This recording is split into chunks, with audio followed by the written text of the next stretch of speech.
13, the Cardinals back from their bye week, heading to Chicago to take on the 4-7 Bears. Bob, jumping right in here, what do we know about Kyler and Hopkins' availability for Sunday?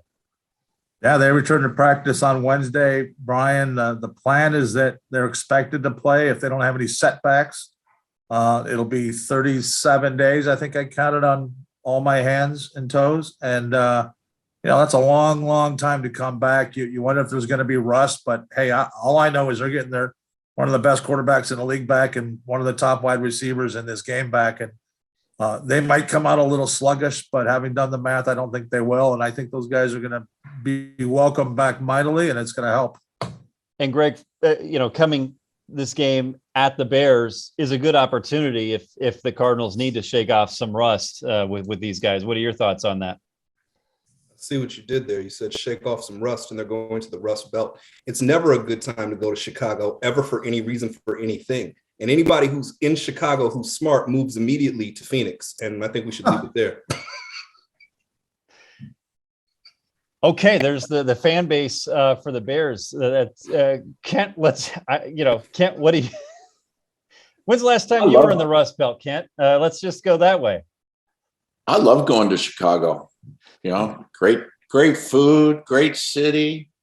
Love the passion of Bears fans. Yeah, it looks like you would think after all this time that Kyler Murray and DeAndre Hopkins will play. Cardinals surely, I think when the schedule came out, they looked at that bye week and thought, man, that's a long time to go, weeks of consecutive football when you put the preseason games with those 11 games of the regular season. So I think that came at the right time.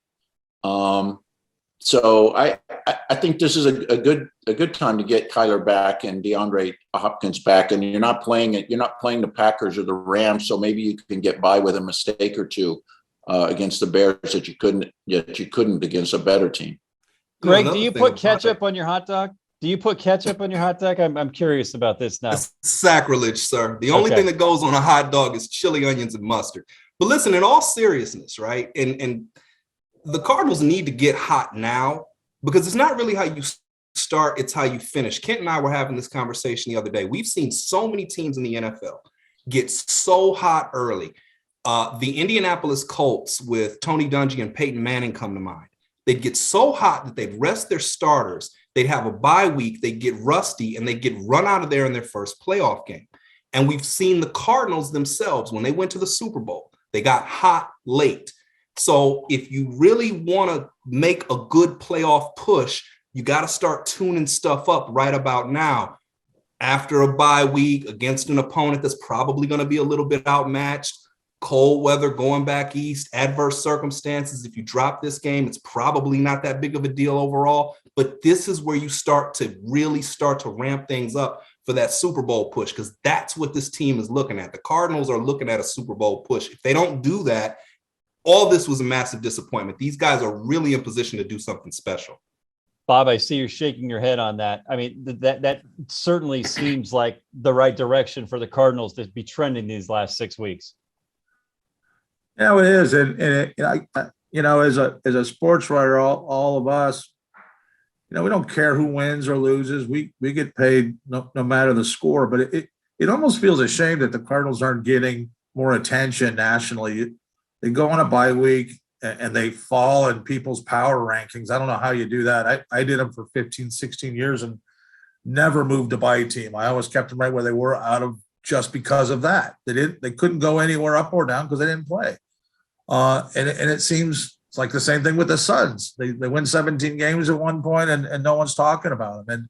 And, the Cardinals have something really special brewing. And Greg is right. They haven't finished anything yet. The players keep telling us that and reminding us we know that. It's just a shame that, they're not getting any kind of recognition that they really deserve for what they've done to this point, which I think has been, empirically well. It's been fantastic. It's been fun to watch and fun to cover. Kent, you've seen this team for decades. Where does this rank right now for you? This Cardinal team at 9-2. I think it ranks with, and I'm so bad at years, but I think it's the 2015 Cardinals that went 13-3, the way they rolled through that season. And it goes back to what Greg was saying, it's sort of that year is sort of a cautionary tale. You go back and Carson Palmer toward the end of the year bangs up his finger on his throwing hand. Tyrann Mathieu goes down, they lose him. It's a huge blow. I mean, things can happen in the last 6 weeks of the season, and so much of it is luck and good fortune or bad fortune. So, yeah, it's, at this moment in time, they're as good as anybody in football and probably the best team in football. And I get what people do with power polls and rankings. The Cardinals didn't play last week. The Packers won, beat the Rams. That was impressive. The Buccaneers go into Indianapolis and win. That was impressive. And the tendency is to jump, but the great thing about professional sports is that it doesn't matter. Right. You get a chance to prove on the field, on the playing surface, if you're the champion or not. This isn't college football where rankings matter, and all of that. So I don't get too upset about it, but then I'm not a passionate fan of the Cardinals, and God bless the people who are. God bless the people who have stuck with this team through all those hard years and everything. I got a neighbor I bumped into the other day that told me he's been following him since '88, and I got great respect for those people who have stuck with this team, and I'm glad they get a year like this to enjoy it.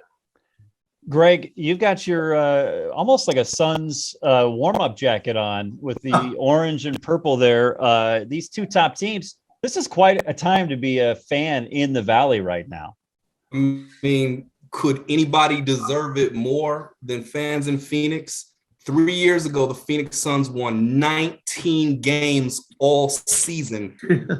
As of this recording, they've got 18 wins already this year. They're 18-3. They've almost won more games as of this recording than forget about it.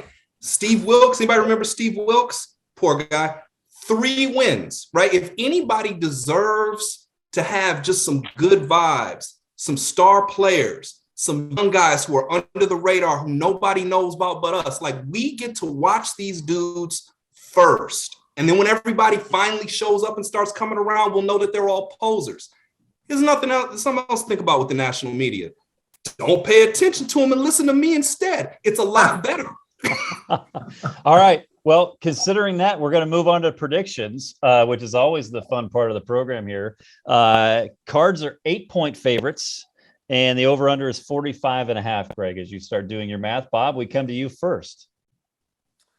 I think this is a game that the Cardinals will roll with. I was going to say a low-scoring game because I was maybe worried about a sluggish offense, but in doing the math and looking at their first 3 possessions of every game this year, they've managed to score a ton in their first 3 possessions of every game. And getting those 2 guys back, maybe the first series sluggish, but I think they're going to win 30-16. And I think with that win, Kingsbury will cement himself as the Cardinals coach of the future, not of a guy that's going to go to Oklahoma, Brian. So there. Okay, Kent. Yeah, I thought, man, we went through all of this video that's running long, and we haven't mentioned Cliff to Oklahoma as of this day. So I dropped it. Kudos to Mac for bringing that up. I'm gonna take a page out of Greg's prognostication method. Oh my gosh! And I saw a number today. The Cardinals are averaging like 28 points a game, so I'm going to go Cardinals 28. The Bears are averaging 16. I'm going to go 28-16. I think the Cardinals could win by more if the weather's good, but their prediction is maybe a 50% chance of rain. There's a 50% chance of this next prediction is going to be interesting, crazy. Yes, go ahead, Greg. So the Cardinals are 6-0 on the road, right? Yes. And this is week 13.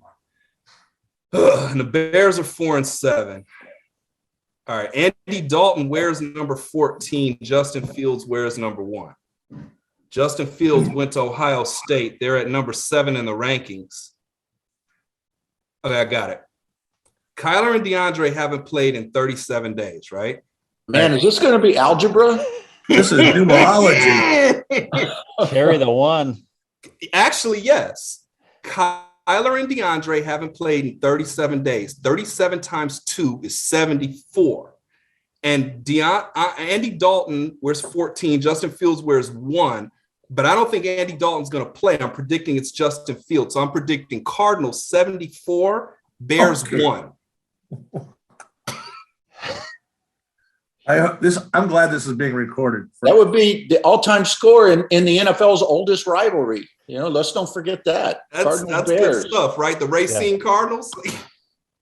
If that happens, I'm taking you out for dinner. $74 worth of dinner.